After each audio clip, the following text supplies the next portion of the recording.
ഓരോ ദിവസം കഴിയുന്തോറും വരൾച്ച കൂടിക്കൊണ്ടിരിക്കുകയാണ്. ഇതുവരെ വറ്റാത്ത കുളമുൾപ്പെടെ വറ്റിയതോടെ പായം പഞ്ചായത്തിലെ കോളിക്കടവ് ചീങ്ങാക്കുണ്ടത്തുള്ള മാവില വീട്ടിൽ ഗംഗാധരന്റെ 100 കണക്കിന് മത്സ്യങ്ങളാണ് ചത്തുപോയത്. 3 വർഷം തുടർച്ചയായി ഗംഗാധരൻ വീട്ടിന് സമീപത്തുള്ള വയലിലെ കുളത്തിൽ മത്സ്യകൃഷി നടത്തി വരികയാണ്.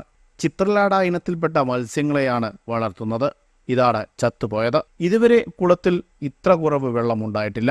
ഓരോ ദിവസം കഴിയുന്തോറും വെള്ളം ക്രമാതീതമായി കുറഞ്ഞു വരുമ്പോഴാണ് മത്സ്യങ്ങൾ ചത്തുപോകുന്നത്.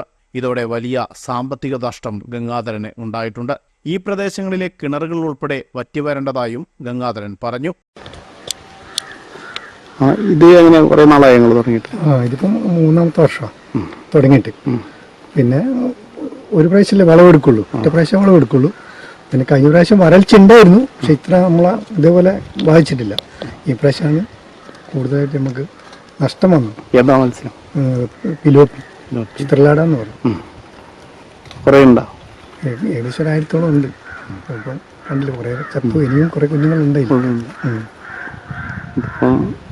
വെള്ളം കിട്ടാത്തൊരു ഏരിയ നല്ലല്ലോ, കിട്ടുന്ന ഒരു ഏരിയയാണ്. വരൾച്ചേൻ്റെ ഇതുകൊണ്ടാണ്. കഴിഞ്ഞ പ്രാവശ്യം ഇങ്ങനെ ബാധിച്ചില്ല. ഞാൻ പുറത്തുനിന്ന് വെള്ളം കൊണ്ടുവന്നിട്ട് ഇങ്ങനെ ഇറക്കേണ്ടി, ഇപ്പോൾ ഇറക്കുമായിരുന്നു. കഴിഞ്ഞ പ്രാവശ്യമൊക്കെ അങ്ങനെ ചെയ്തു. ഈ പ്രാവശ്യം അങ്ങനെ ചെയ്യാനുള്ള ഇതില്ല. എല്ലാ സ്ഥലത്തും വെള്ളം പറ്റി. ഈ അടുത്തുള്ള വീട്ടിലെല്ലാം കിണർ വെള്ളം വളരെ ഇതായിട്ടുള്ളത്. പിന്നെ തൊട്ടടുത്ത വീട് കാണാം, അവിടെ കുറച്ച് വെള്ളമേ ഉള്ളൂ കിണറിൽ.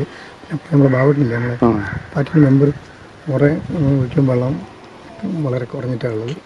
അങ്ങനെ വെള്ളത്തിൻ്റെ ഒരു ഇതുകൊണ്ട് ഇവിടെ ഉണ്ട്. പക്ഷെ നമ്മൾ അവിടെ നിന്ന് ഇങ്ങോട്ട് അടിക്കാന്ന് വെച്ച് കഴിഞ്ഞാൽ നമ്മളും വെള്ളം വറ്റിക്കൊണ്ടിരിക്കുക. അല്ലെങ്കിൽ മോട്ടർ വെച്ച് അടിക്കായിരുന്നു, അതിനുള്ള വെള്ളം അവിടെ ഇല്ല.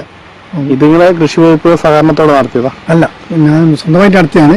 അപ്പം കൃഷി വകുപ്പിൽ ഞാൻ അന്വേഷിച്ചിരുന്നു. അപ്പം അന്വേഷിച്ചപ്പം പിന്നെ പടുതാ കുളത്തിനെ ഇപ്പോൾ ഉള്ള സ്കീമുള്ളൂ, നാച്ചുറലിൻ്റെ വരുമ എന്നെ അറിയിക്കാമെന്ന് പറഞ്ഞിരുന്നു.